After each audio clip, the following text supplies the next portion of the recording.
How often do we all see cultures colliding? Having had the privilege of running leadership development programs all over the world, I have seen many, many examples of cultures colliding. Amazing examples of cultures colliding. Given the scope and the scale of the problems that we face in the world today, problems which cross boundaries, whether it's of geographies or generations, beliefs or backgrounds, people who want to solve those problems need to cross boundaries too. They have to find a way to work together. And when they do, they hit points of collision. Now, during these points of collision, for them to pretend, for the sake of apparent harmony or peace, that collisions don't exist would be wrong, because collisions do exist. And such collisions exist not only between people, often, but also inside one person. Such collisions exist because people have to often reconcile these clashing cultures or colliding cultures within themselves to reach a resolution. To me, it's like the game Twister, like that. Because as the game goes on, you get more and more and more and more into a twist. You get more and more into a situation where different parts are colliding. And there comes a point when you either collapse or you have to find a way somehow to stand upright and stay strong. That's what cultures colliding feels to me. Are cultures colliding inside yourself a bad thing? I use the word collide deliberately because I think it's quite frightening, and it should be. Because I think there's potential for it to go horribly wrong. But in the friction of that collision, there's possibility for magic. There's possibility for new ideas, for innovation, for opportunity, for change, for insights. So I think cultures colliding inside you is a good thing. Frightening, daunting, scary, but I think it's a good thing because I think it creates possibility for amazing building character and building resilience. Because I think that's where real character and resilience is built. I would argue that people who have more than one culture inside themselves have a huge advantage in the world today and have a huge advantage for society because they have found ways to navigate complex problems. They have found ways to adapt to changing circumstances. And most importantly, they have found ways to cross boundaries to solve problems. I think they're a real strength to society. So what happens when these cultures collide in yourself? As we know, it happens all the time. A great supporter of our work in the UK, who is an actor, a rapper, and an activist, he describes this situation vividly. Switching, he says.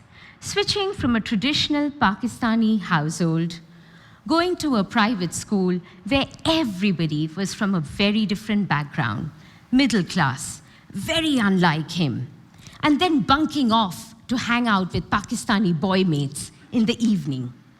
Changing rapidly how you speak, the words you use, the clothes you wear, literally changing costumes on the go. Nobody knows which version of you is going to turn up, not even yourself.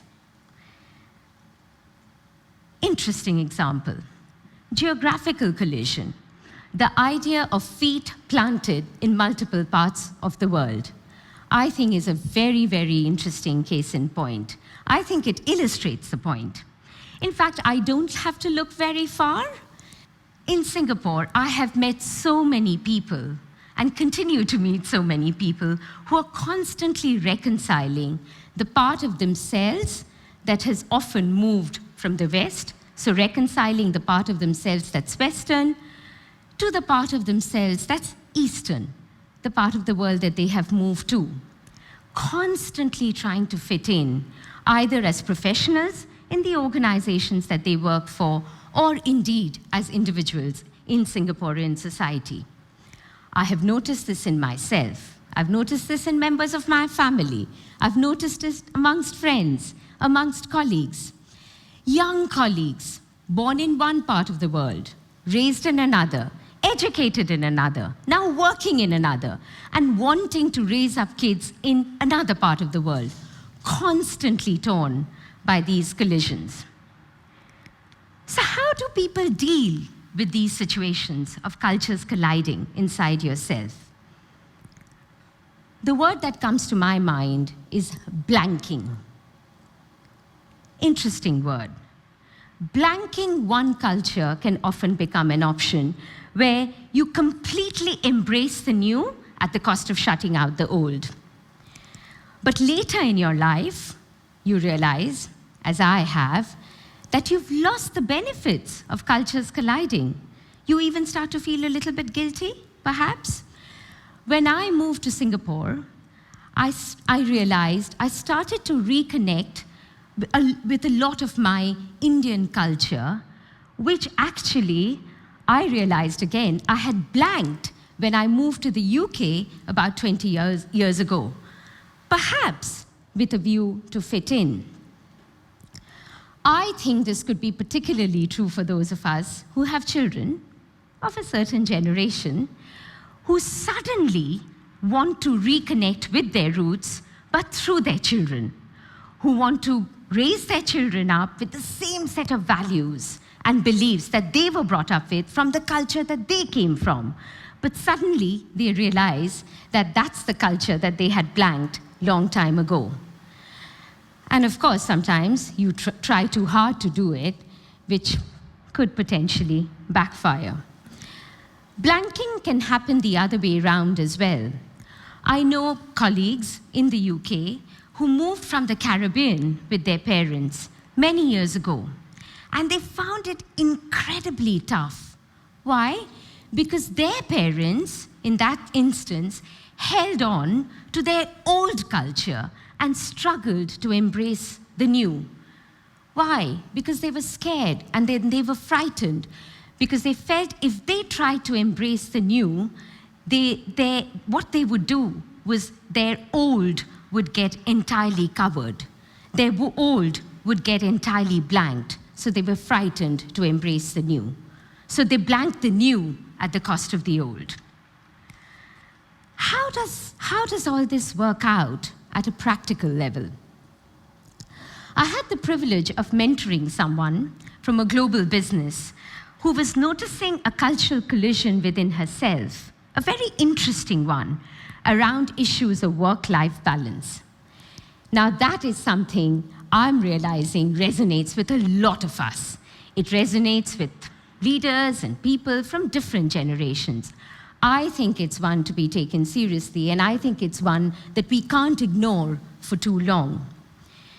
For me, when I first confronted it, I dismissed it. I easily dismissed it as a clash between the West and the East. A clash very clearly of a prevalent culture of work ethic in one part of the world compared to another. And deeply strengthened in my case by living in Singapore, which, as we all know, is one of the most hardworking and one of the most sleep-deprived parts of the world, to which I have significantly contributed personally in the last 5 years. I now realize, though, that this is much more than just an analysis of my own analysis of an issue between work ethic between different parts of the world. I think it's entirely about my upbringing and things which were instilled in me in my childhood. In this case, by my grandmother, who taught me the ethics of working hard. Never compromise on how hard you work. Nobody owes you anything in your life. In fact, she went a step further and said, you have every right to be incredibly intolerant of those who don't work hard. Very strong values, in my case, were deeply rooted and still continue to be. So what can we do when we experience these kind of internal cultural collisions and many others like them? A tool that my colleagues and I, and many others who I've had the privilege of working with have found very simple and yet incredibly powerful to navigate through these situations of cultural collision is something called core and flex. Very simple, but incredibly powerful. Commitment to work, in my case, is something I had firmly put in my core, a non-negotiable, something deeply hardwired in me, not willing to give up for the sake of anything, certainly never for the sake of my grandmother. But now, as I head up a global leadership development organization, where I have colleagues working together from many different parts of the world who have come from very different value systems, I find it quite interesting. Because while for me, hard work is in my core, for them, hard work may not be in their core, but what is in their core is a deep commitment to their family, which they constantly want to balance. So it's a very interesting situation of cultural collision for me, which I find I've inevitably even realized is coming in the way of me judging people. And often in this situation of core and flex, there's a line. There's a line that moves, and sometimes it can move around really wildly. To make sense of this situation, what I think is often very useful to do is for people to ask themselves, what really sits in my core and what really sits in my flex? Are there things in my core that I'm actually flexing far too easily, or are there things that actually I'm flexing too easily, which really should be sitting in my core? Now, those who found a way to accommodate, to do this dance between core and flex, to accommodate their clashing cultures, not only benefit from it, but have a real head start in life. Not having a very simple answer to that age-old traditional question of where do you come from, to me is absolutely not a weakness. It is a massive strength. It's a huge advantage for those of us who have naturally learned to be flexible. I have huge respect for a lawyer who's worked in many different parts of the world and has been spending years constantly trying to sort out these cultures colliding within himself. And now says, I don't even have to try and fit in. I'm all three. I'm good with that. I don't have to find a culture that I belong to because I have found my own, which is a product of all my experiences. I think people like that, who have that confidence to create a culture of their own by pulling together the amazing bits from different cultures, are a real strength to society. I have to admit, the slightly Eastern sort of values that some of us have grown up with, which is don't challenge authority, or this eagerness to please, which I think we all have, not just from one part of the world, which are often instilled in us because it's often seen to be a sign of showing respect, can produce really painful collisions. I know how hard it was for me personally to speak up in team meetings or to challenge authority when I first moved to work in the UK. I found it incredibly daunting and scary, and I found that I couldn't do it. But with time and over the years, I found my own way of doing it, where I didn't shy away from it. I was less daunted, but I found my own blended way of challenging authority, and I found that it started to work. So having undergone a deep and very, very profound and meaningful and lengthy process of being flexible, calibrating what's negotiable and what's not, making adjustments, I have figured out how to reconcile cultures colliding within myself so that I can have a head start as a leader to help others cultures collide when it's happening amongst others. I'm a part of a fast-growing population of fellow people who have had a similar journey.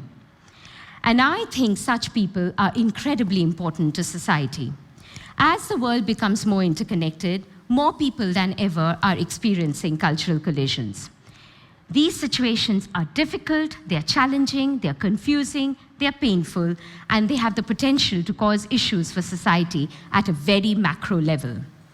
But difficult as they may be, for those of us who want to be leaders, not just at work, But in society, we have to face up to it. We have to reflect on it.